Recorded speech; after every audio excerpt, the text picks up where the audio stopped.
Com a participação da psicóloga e sexóloga Elisângela Pereira. Elisângela, bom dia, tudo bem com você? Bom dia. Euzinha? Eu. Fazendo gracinha pro gente. Bom, nós vamos tratar de um tema aqui hoje que deixa muita gente de mau humor. Com certeza. Sem desejo, sem orgasmo, o que fazer? Mesmo com as constantes conquistas de independência financeira, igualdade de gênero e outros, né, falar sobre sexo ainda é um tanto desconfortável para muitas mulheres, né? Verdadeiro tabu. Seja pela máxima do que vão pensar de mim, e interessante, até hoje isso acontece, né? Sim. Ou mesmo por ter vontades sexuais e se reprime. Algumas dúvidas surgem e podem inclusive arruinar momentos de prazer por essa falta de informação, não é isso? É isso aí. Como funciona a vontade de transar e os orgasmos femininos?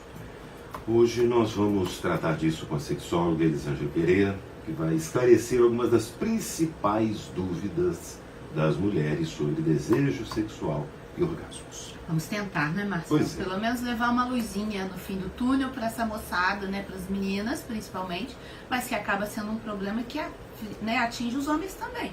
Porque quando você tem uma parceira que não tem interesse sexual, que não gosta de sexo, não importa por qual motivo, esse parceiro também acaba ficando prejudicado, né? Ele acaba sofrendo também. Claro, sofrem os dois. Então não é um tema para as meninas, é um tema para homens e mulheres. Exatamente.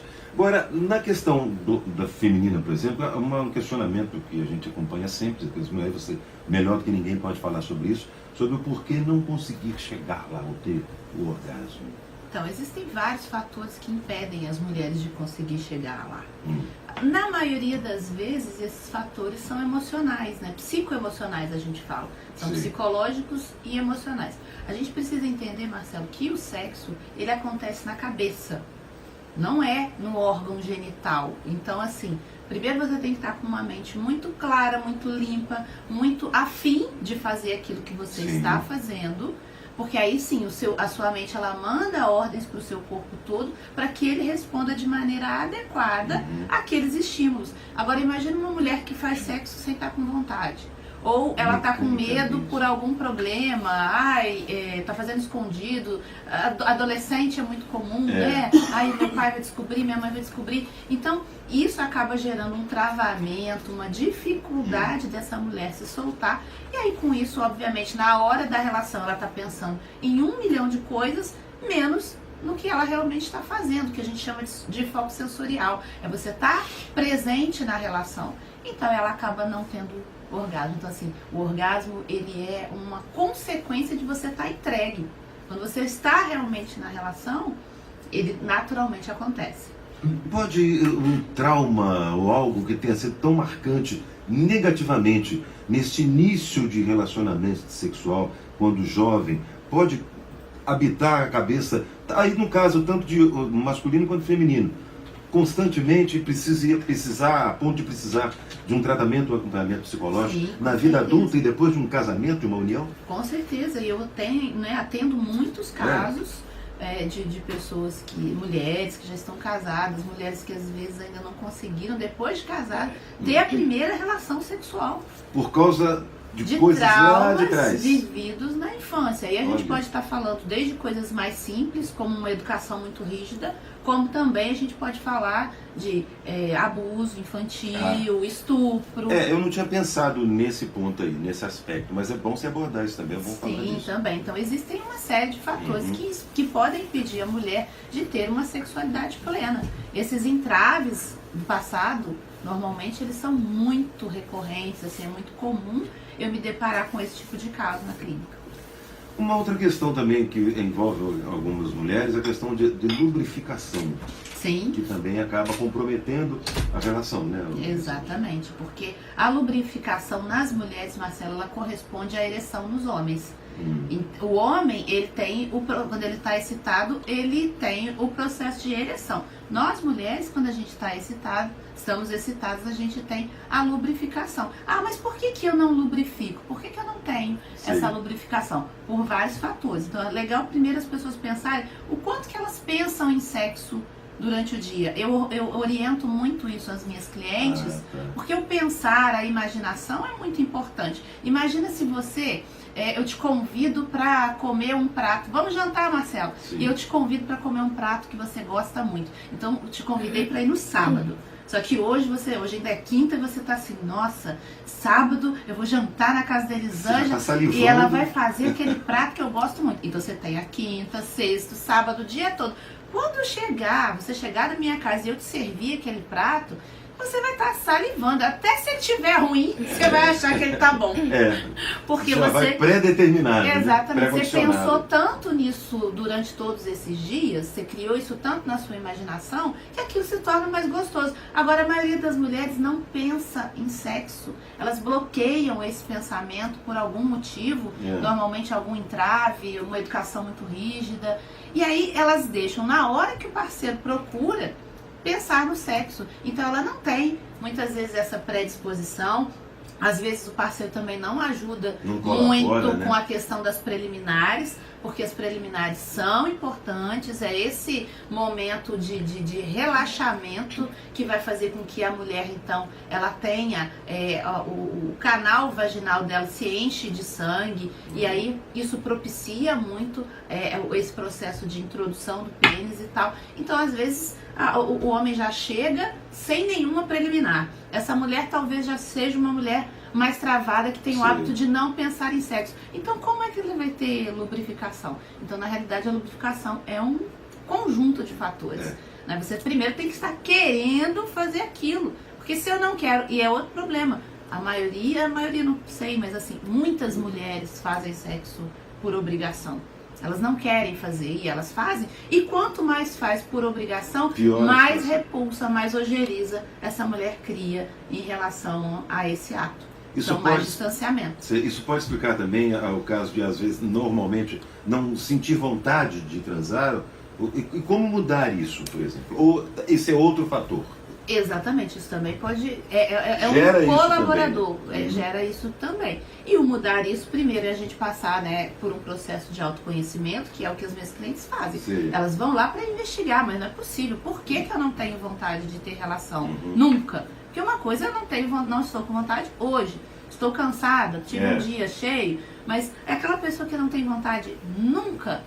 Alguma coisa tem que... Né, deve estar atrapalhando, porque naturalmente o homem tem desejo, né? O homem no sentido genérico da coisa, né? Ser humano, nós temos esse desejo. Então a gente tem que fazer uma avaliação, porque pode ser aí uma gama de fatores. Essa aversão, algum trauma na infância, até uma assexualidade, que a gente até já falou aqui, mas podemos trazer de novo o assunto, porque é sempre bom a gente reforçar, que são aquelas pessoas que realmente não têm, elas não manifestam nenhum tipo de desejo, né? Mas isso tem que ser avaliado exatamente para saber com o que ela está lidando. Eu sou assim, eu sou essa pessoa. Então, até para buscar um parceiro ou uma parceira que também tenha a mesma preferência sexual. Você imagina, eu assexual casada com uma pessoa que é sexualizada, nós vamos ter problema. Vai ser um querendo fazer sexo o tempo inteiro e o outro fugindo o tempo constantemente. Todo. Não é? Então, a melhor dica que a gente pode dar é passe por esse processo de investigação. Descubra-se. Vamos entender por que seu corpo e a sua mente funcionam dessa forma. Elisângela, outra questão também que até vez por outra, ainda também de vez em quando é questionado ou perguntado, ou também desinformado, a questão do ponto G. O famoso. O famoso ponto G. Existe ou não existe? E aí? As pessoas chegam perguntando. Afinal de contas, existe ou não existe? Na realidade, Marcelo, existe, o que a gente sabe que existe, é uma divisão. Existem os pesquisadores em sexualidade que afirmam que existe sim, que defendem, e aqueles que acham que isso é uma bobagem. Vamos pensar, para a gente entender o que seria esse ponto G. É um ponto um pouquinho, logo após a entrada do canal vaginal, que durante esse processo de excitação, quando a vagina ela se enche de sangue, então esse ponto ele incha.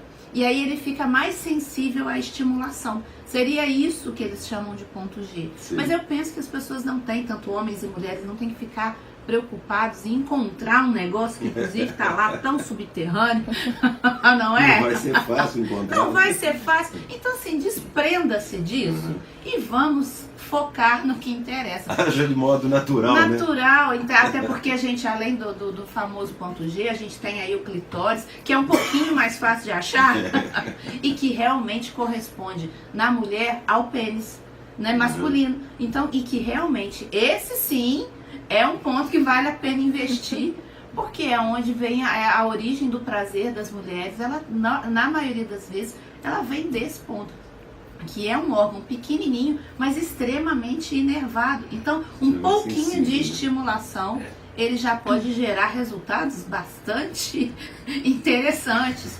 Então, assim, eu acho que a gente não tem que ficar preso se existe ou se não existe. O negócio é, vamos fazer a coisa funcionar. Não é de forma mecânica, né? Não é de forma mecânica e não pode ser uma teoria. Vamos fazer um estudo de campo aqui, onde é que tá, por onde que a gente vai, como é que encontra. Cada um com o seu cada qual. Cada um com o seu cada qual, exatamente. Foca na sensação, foca no prazer, presta atenção no que o seu parceiro está fazendo com você e assim, quais são as sensações que você está sentindo. Isso vai fazer diferença. Não dá para ter uma relação sexual saudável, agradável, enquanto meu parceiro está me tocando, eu estou pensando nas contas, eu estou pensando no mercado. Não que eu sei que a gente tem 1 milhão de problemas para pensar durante o dia, mas a gente precisa aprender a controlar isso para na hora do sexo. Não só isso, né, Marcelo? Que eu acho que é um grande problema da humanidade hoje. A gente nunca está onde a gente deveria estar.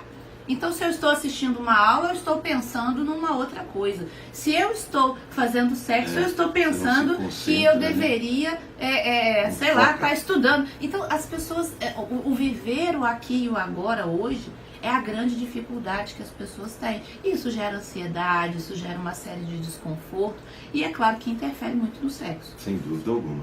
Você já passou aí um monte de dicas, algumas orientações, algumas outras dicas para a gente fechar, arredondar esse tema hoje? Primeiro, autoconhecimento. Entenda você, entenda o seu corpo, né? Aprenda a se tocar, é muito importante. A maioria das mulheres que chegam no consultório, eu pergunto, você já se masturbou alguma vez? Nunca! Que horror! Não, nunca fiz isso. E é assim, desse jeito, com esse espanto mesmo. Ai, não tenho coragem, fica parecendo que eu tô fazendo uma coisa suja. Se você não tiver coragem de se tocar e descobrir no seu corpo quais são as partes que você sente prazer, como que você vai ensinar isso pro seu parceiro? Aí muitas vezes elas falam assim, mas eu não tenho que saber. Ele que tem que descobrir. Eu fico deitada lá e ele se vira. Gente, que sacanagem. Não pode ser desse jeito. Não é? Então não, dá uma ajudinha pro coleguinha. Não quer ser feliz? Vai ser bom pros dois, hein? Não tem um ditado que diz, quem quer rir tem que fazer rir? Então é isso, ajuda o coleguinha a te ajudar. Tá certo. Descubra o seu corpo, veja onde é que você se sente mais excitada, porque isso também varia de uma pessoa para outra. Não é? Normalmente as pessoas acham que são aqueles pontos sempre os mesmos para todo mundo. Não, tem mulher, por exemplo, que não sente prazer nenhum no seio. E aí? E aí a pessoa tá lá pelejando, meu filho, não vai adiantar nada. Vai rolar. Não vai dar clima. Descobre, vamos tentar descobrir direitinho o que funciona para cada um. E às vezes isso acontece muito quando se troca de parceira. Porque o que funcionava para um, a pessoa tenta fazer da mesma forma para o outro. Mas aí não funciona. Então vamos com né? A gente tem que fazer um trabalho personalizado. Com certeza. Tem que personalizar. Tem que personalizar o serviço. Valeu. Elisângela, depois dessa... Tchau, né? Já some da minha frente.